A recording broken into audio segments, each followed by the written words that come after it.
Hello दोस्तों, कैसे हैं आप सब लोग।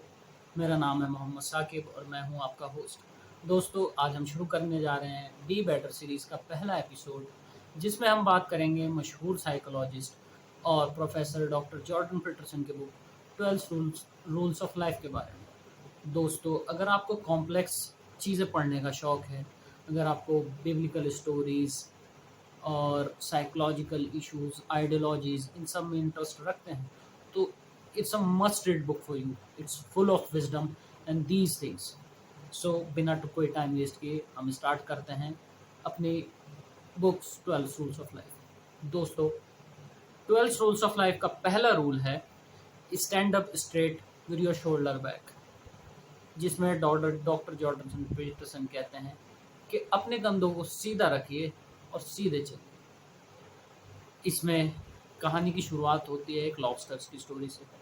डॉक्टर जॉर्डन पीटरसन बताते हैं कि कैसे लॉबस्टर हायरार्की एस्टेब्लिश करते हैं, कैसे अपनी डोमिनेंस एस्टेब्लिश करते हैं। इसमें वो बर्ड्स की भी बात करते हैं कि बर्ड्स अपनी टेरिटरी कैसे डिफाइन करते हैं। दरअसल जो आवाज़ें हमें बहुत मधुर और मीठी लगती हैं, वो टेरिटोरियल कॉल हैं, एग्रेशन कॉल हैं, अपने एरिया को बचाने की कॉल। फिर इसमें डॉक्टर पीटरसन बात करते हैं कॉम्प्लेक्स हार्मोन्स की, जो हमारे ब्रेन में रिलीज होते हैं अगर हम हारते हैं या जीतते हैं। फिर डॉक्टर जॉर्डन पीटरसन ये बताते हैं कि कैसे रिपीटेड हार हमारी साइकोलॉजी को इफेक्ट करती है और कैसे कोई हारा हुआ लॉबस्टर अपनी ज़िंदगी में फिर किसी को चैलेंज करने की कोशिश नहीं करता। डॉक्टर पीटरसन कहते हैं कि इसी तरह से हम भी कहीं ना कहीं लॉबस्टर से कॉमनैलिटी रखते हैं, कुछ ना कुछ हम में और लॉबस्टर में कॉमन है। तो डॉक्टर जॉर्डन पीटरसन का पहला रूल ये है कि अपनी ज़िंदगी में बेहतर करने के लिए अपने शोल्डर्स को सीधा रखें और सीधा चलिए। और जो दूसरा रूल डॉक्टर जॉर्डन पीटरसन की बुक में है, वो है treat yourself like someone you are responsible for. यानी अपने आप को ऐसे ट्रीट करें कि जैसे आप अपनी मदद करने के लिए रिस्पॉन्सिबल हैं। इसमें डॉक्टर जॉर्डन पीटरसन बात करते हैं कि कैसे जो साइकोलॉजिकल पेशेंट होते हैं वो अपनी पिल्स नहीं लेते और उससे कैसे ज़िंदगी उनकी और कॉम्प्लिकेटेड होती चली जाती है। तो और इसमें डॉक्टर जॉर्डन पीटरसन बताते हैं एडम और ईव की स्टोरी और कैसे गॉड ने हमें इस धरती पे भेजा। It's full of biblical references. फिर डॉक्टर जॉर्डन पीटरसन बात करते हैं मेल्स और फीमेल्स के बारे में, केओस और डिसऑर्डर के बारे में। It's a very interesting book, it's a very interesting topic. मगर जो इसका कंक्लूजन निकलता है वो ये निकलता है कि हमें अपने आप को ऐसे ट्रीट करना चाहिए जैसे हम अपने लिए रिस्पॉन्सिबल हैं। इससे हमारी ज़िंदगी बेहतर होगी, हमारी फैमिली की ज़िंदगी बेहतर होगी, हमारे आसपास लोगों की ज़िंदगी बेहतर होगी। और किसी सिचुएशन में अपने आप को डाल के उससे बाहर ना निकालने की कोशिश करना उस सिचुएशन को और ख़राब करता है। तो ये है डॉक्टर पीटरसन का रूल नंबर 2। डॉक्टर पीटरसन की बुक का रूल नंबर 3 है make friends with people who want the best of you. यानी आप उनके साथ दोस्ती करें, उन्हें अपना दोस्त बनाएं जो आपके लिए अच्छा चाहते हैं। इसमें डॉक्टर पीटरसन अपनी स्टोरी बताते हैं, अपने होम टाउन की स्टोरी बताते हैं कि कैसे उन्होंने अपना चाइल्डहुड स्पेंड किया, कैसे टीन एज में जो लड़के थे वो रात रात भर गाड़ियों में घूमते थे, वहाँ कितनी ठंड होती थी, वहाँ सर्वाइव करना कितना मुश्किल होता था। तो इन सब चीज़ों के बारे में डॉक्टर जॉर्डन पीटरसन अपने रूल नंबर 3 में बात करते हैं। और वो ये भी बात करते हैं कि हम अगर किसी इंडिविजुअल को ये नहीं चाहते कि वो हमारा भाई का दोस्त बने या हमारी बेटी का दोस्त बने या हमारे बेटे का दोस्त बने, हम किसी को सजेस्ट नहीं करेंगे कि वो उसका दोस्त बने, तो फिर क्यों हम ऐसे लोगों से खुद दोस्ती करते हैं। तो it's also a very interesting rule कि make friends with someone who want the best for you. Rule number 4 है compare yourself to whom you were yesterday, not to who someone else is today। Sorry, मैं बार बार diary में देख के जो मैंने notes बनाया उनसे पढ़ रहा हूँ, क्योंकि मैंने इस पर थोड़ी रिसर्च की है, मैंने इसको पढ़ा है, मैंने पॉइंट्स लिए हैं। तो मैं चाहता हूँ कि ये वीडियो सिर्फ ऊपरी ऊपरी बात में ना हो, बल्कि जो एक्चुअली उस बुक में है हम उसके बारे में बात करें। तो रूल नंबर 4 है कि आप अपने आप को अपने आप से कंपेयर कीजिए कि आप पास्ट में क्या थे, ना कि उससे जो आज कोई और है। फिर इस चैप्टर की वो शुरुआत करते हैं एक इंटरनल कन्फ्लिक्ट की स्टोरी से, कि कैसे हमारे अंदर एक इंटरनल कन्फ्लिक्ट चलता रहता है, कैसे हम चीज़ों को देखते हैं, कैसे जब हम सक्सेस पे पहुंच जाते हैं तो हमारे जो कॉम्प्लिकेशन हमारे दिमाग में अराइज होते हैं कि इन सब चीज़ों का क्या मतलब। तो डॉक्टर पीटरसन इन सब चीज़ों का एक सॉल्यूशन फाइंड करने की कोशिश करते हैं। फिर डॉक्टर पीटरसन कहते हैं कि कुछ भी हम करते हैं तो वैल्यू जजमेंट से भरा हुआ होता है। अगर हम कोई एक्शन लेते हैं तो उसके पीछे हमारे रीज़न होते हैं, कुछ हमारी वैल्यू होती हैं जिस वजह से हम वो जजमेंट लेते हैं और फिर उस पर चलने की कोशिश करते हैं। तो डॉक्टर पीटरसन फिर ये भी बताते हैं कि हमारी आइज़ आगे होने से क्या मतलब है। इसका मतलब हम सामने देख के बात करें, इन चीज़ों को कैसे ऑब्जर्व करें। It's a very interesting rule इसमें। और ये भी बात करते हैं कि हमें चीज़ों पे ध्यान देना चाहिए, अपने आप पे भी ध्यान देना चाहिए। बेसिकली इस रूल का जो क्रक्स है वो यही है कि हमें अपने आप पर ध्यान देना चाहिए, हम क्या कर रहे हैं, क्यों कर रहे हैं। तो ये था रूल नंबर 4। और rule number 5 is a very interesting one again. इस ये रूल है, do not let your children do anything that make you dislike them. यानी अपने बच्चों को कुछ ऐसा ना करने दें जिससे कि आप उनको पसंद ना करें। इसका क्या मतलब हुआ? इसका मतलब ये नहीं है कि आप उनके डिसीजंस लें या आप उन पे अपने राय थोप दें, आप उन्हें उनके तरीके से चलने ना दें, बल्कि ये चैप्टर बात करता है बहुत शुरुआत के बारे में, जब बहुत छोटे बच्चे होते हैं, 1 साल, 2 साल, 3 साल। और इस चैप्टर की शुरुआत डॉक्टर पीटरसन करते हैं एक 3 साल के बच्चे की कहानी से, जिसे वो देख रहे थे कि वो अपनी माँ के साथ कैसे ट्रीट कर रहा था, कैसे वो ट्रक भेज रहा था। तो फिर डॉक्टर पीटरसन कहते हैं कि बहुत सारे लोग ये करते हैं कि वो अपने बच्चों को एक्सेसिव केयर प्रोवाइड करने के तौर पे उन्हें डिसिप्लिन नहीं करते। तो उसके कंक्लूजन में क्या होता है कि दूसरे लोग भी उनसे दूर जाते हैं, कि वो डिसिप्लिन नहीं होते, वो चीखते हैं, दूसरों से एग्रेसिव होते हैं, उनकी सामान छीनते हैं। तो ये डॉक्टर पीटरसन का मानना है कि ये डिसिप्लिन भी ज़रूरी है ज़िंदगी में। अगर आपका बच्चा कुछ गलत कर रहा है, छोटा हो, चाहे आप उससे कितना ही प्यार करते हैं, मगर आप उसको डांटिए, आप उसको समझाइए, आप उसे सीधे रास्ते पर लाइए, आप उसको डिसिप्लिन कर दिए। अगर ऐसा नहीं करेंगे तो क्या होगा? धीरे धीरे आप उन्हें लाइक करना बंद कर देंगे।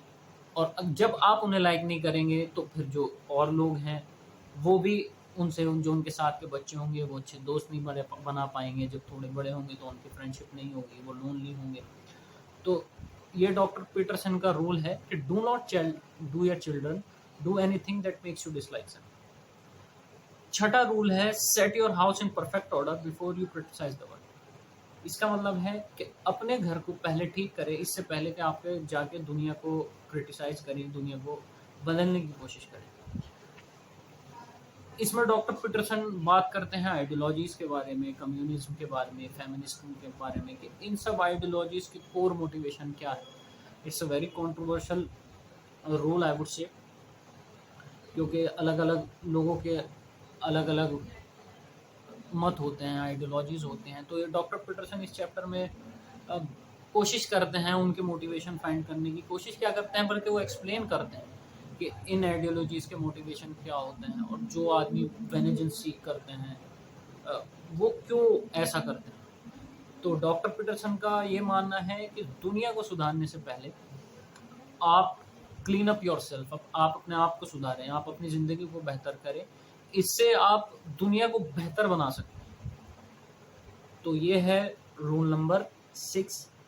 रूल नंबर 7 है, pursue what is meaningful not what is expedient. यानी आप उन चीज़ों को करें, उन चीज़ों का पीछा करें, उन चीज़ों को परस्यू करें जो मीनिंगफुल हो, इसका मतलब क्या हुआ कि सिर्फ आप अपने इन क्या कहते हैं उन्हें, अपने रिफ्लेक्सेस पे, अपने जो बहुत शॉर्ट टर्म हमारे प्लेजर होते हैं उन पे ना करें। फिर इसमें डॉक्टर पीटरसन सेक्रीफाइसेस के आइडिया को बताते हैं कि सेक्रीफाइस का आइडिया क्या है, कि हम आज कोई चीज़ छोड़ते हैं ताकि हम मानते हैं कि वो उस चीज़ को छोड़ना हमारी ज़िंदगी को बेहतर बनाएगा। तो इसमें डॉक्टर पीटरसन ये बात करते हैं, वो इसी कि ग्रेटिफिकेशन को डिले करने से क्या होता है।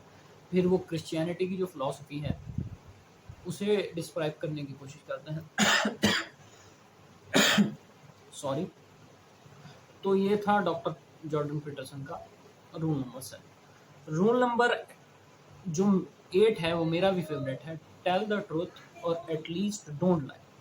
सच बोलिए, और अगर ये नहीं कर सकते तो कम से कम झूठ मत बोलिए। इसमें ये चैप्टर की शुरुआत होती है। इस रूल की शुरुआत डॉक्टर पीटरसन करते हैं अपने करियर की शुरुआत में, कि जब वो साइकोलॉजी की प्रैक्टिस करना सीख रहे थे तो कैसे उनके पास एक मेंटल सिकनेस से, साइकोलॉजिकल सिकनेस से प्रभावित एक औरत आती है और उनसे कहती है कि मैं भी आपके साथ चलूँ। वो कहीं जा रहे थे, वो एक लंबी स्टोरी है, अगर आप बुक पढ़ेंगे तो उसमें आपको पता चलेगा। तो फिर वो डॉक्टर पीटरसन कहते हैं कि अब ऐसी सिचुएशन में क्या करना चाहिए, मैं क्या करूँ। तो इसमें वो एक्सप्लेन करते हैं कि मैं क्या क्या अल्टरनेटिव मेरे पास हैं, मैं क्या क्या कर सकता था, मगर उन्होंने सच बोला अल्टीमेटली उससे कि नहीं आ सकती। उसके पीछे का रीज़न भी है, स्टोरी भी है, क्योंकि आप नॉर्मल नहीं है और मैं साइकोलॉजिकल सीखने वाला स्टूडेंट हूँ, एक डॉक्टर हूँ। तो ये रूल भी बहुत इंटरेस्टिंग है। और डॉक्टर पीटरसन का कहना है कि दरअसल हम झूठ बोलते हैं, दुनिया को मैनिपुलेट करते हैं अपने शॉर्ट टर्म्स गेन के लिए, मगर वो एक लॉन्ग टर्म में अच्छा नहीं है, आपके लिए भी, दुनिया के लिए भी। और इससे क्या होता है कि ज़िंदगी को हम, दुनिया को हम और मुश्किल और कॉम्प्लेक्सिटी की तरफ ले जाते हैं। और इस चैप्टर को कंक्लूड करते हैं इस बात के साथ कि पैराडाइज जो है, जिसे जन्नत कहते हैं, स्वर्ग कहते हैं, दरअसल उसकी एक क्वालिटी ये भी है कि वहाँ कोई झूठ नहीं बोलता। तो इसलिए कहते हैं डॉक्टर पीटरसन कि अगर आप इस दुनिया को पैराडाइज बनाना चाहते हैं तो सच बोलिए, और अगर ये नहीं कर सकते तो कम से कम झूठ ना बोलिए। और डॉक्टर पीटरसन की बुक में जो रूल नंबर 9 है वो ये है कि assume that person you are listening to might know something that you don't. यानी आप ये मान के चलिए कि आप अगर किसी से बात कर रहे हैं तो वो कुछ ऐसा जानता है जो आप नहीं जानते। फिर डॉक्टर पीटरसन इसकी शुरुआत करते हैं कि एडवाइस का मतलब क्या होता है। लिसनिंग से उनका क्या मतलब है, कि एडवाइस का मतलब है किसी ने आके आपसे बताना शुरू करा तो आपने उसे दे दिया, यानी इससे आप क्या दिखा रहे हैं, आप एक नॉलेज, अपनी सुपीरियरिटी दिखा रहे हैं, अपनी इंटेलिजेंस की सुपीरियरिटी दिखा रहे हैं। जबकि लिसनिंग जो होता है किसी को, वो इससे अलग है। फिर डॉक्टर पीटरसन अलग अलग तरह के, कार्ल जंग कौन सी टेक्निक यूज़ करते थे, रॉजर किस टेक्निक का अपनी साइकोलॉजी की प्रैक्टिस में यूज़ करते थे, उन सब चीज़ों के बारे में बात करते हैं। फिर डॉक्टर पीटरसन एक बड़ी फैसिनेटिंग स्टोरी सुनाते हैं एक गर्ल की, कि वो आती है बहुत कंफ्यूज, फिर डॉक्टर पीटरसन से आके कहती है कि मुझे लगता है कि शायद आई वॉज सेक्सुअली असल्टेड, मेरे साथ सेक्सुअली दुर्व्यवहार किया गया है, कुछ गलत किया गया है।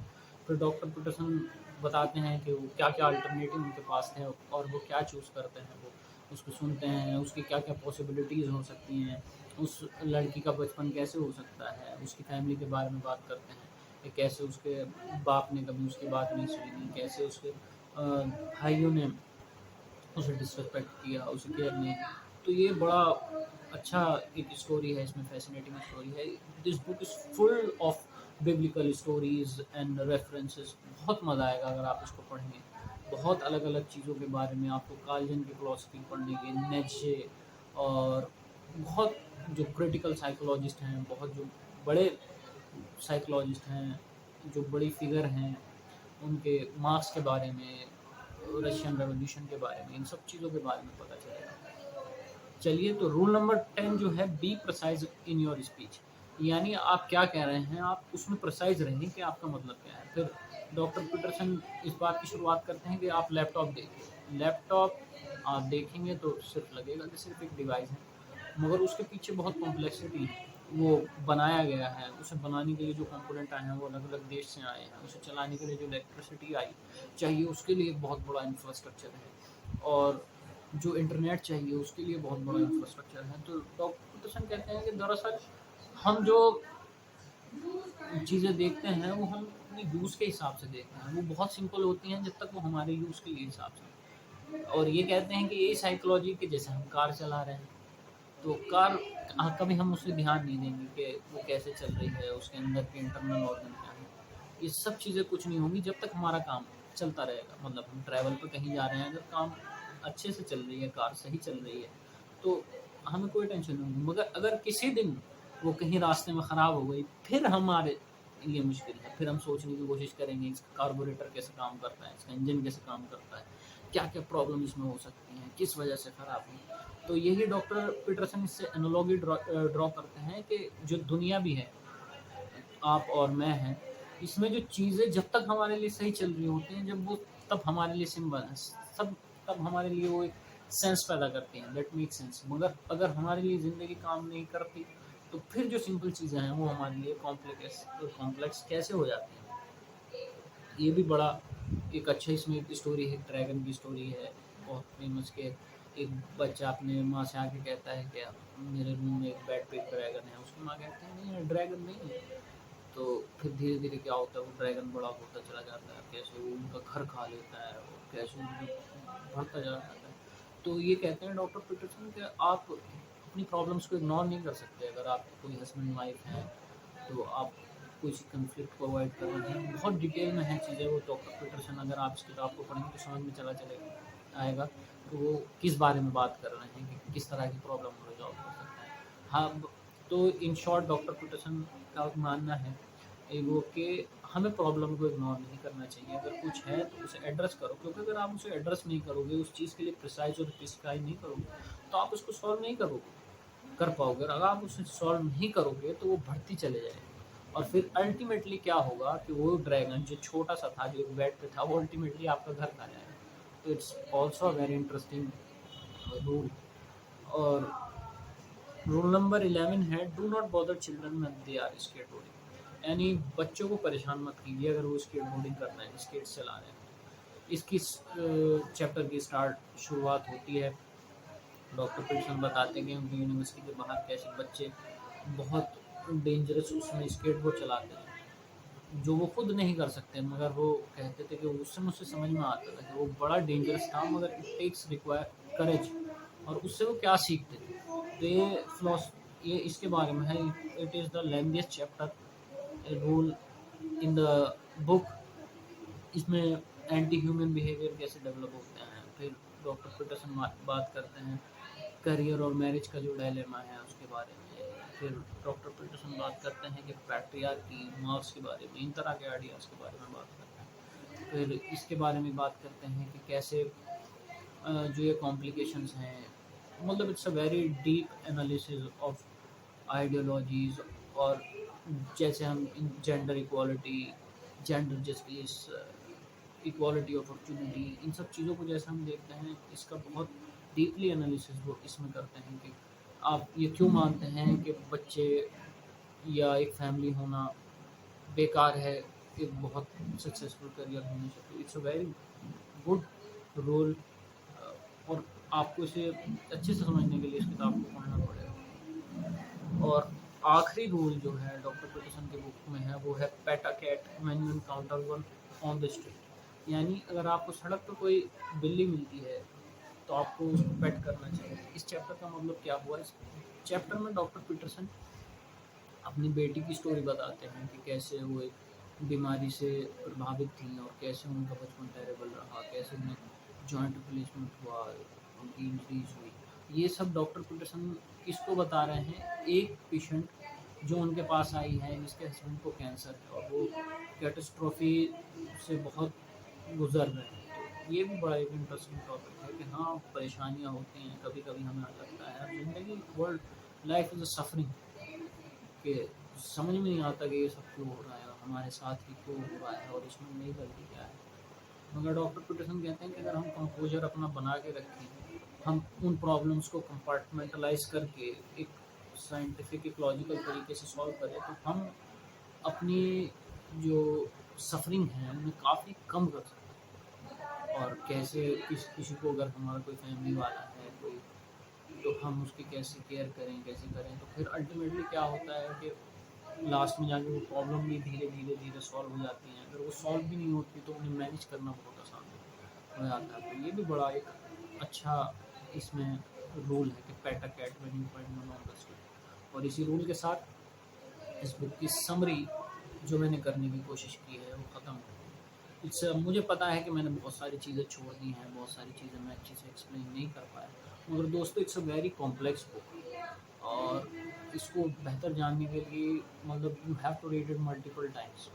सो I have just read it one or twice, so it's very hard for me also to make a sense of such complex issues। मगर आप बताइए आपको कैसा लगा सुन के मेरा जो समरी है, मेरे जो एनालिसिस है। अगर आपको लगता है इसमें कुछ मुझे आप अच्छा लगा तो आप वो बताइए, कुछ बुरा लगा तो वो बताइए। आप ये भी बताइए कि आप किस बुक को चाहते हैं कि मैं नेक्स्ट करूँ। अगर आपको मेरी वीडियो अच्छी लगी तो आप उसको लाइक कीजिए, मेरे चैनल को सब्सक्राइब कीजिए, अपने दोस्तों में इसको शेयर कीजिए। तो बस इतना सही है। अगले एपिसोड के में मिलते हैं। तब तक आप ये बता सकते हैं कि मैं कौन सी बुक पढ़ूँ, किस पर कितने अगला एपिसोड आता है। तब तक बाय, टेक केयर।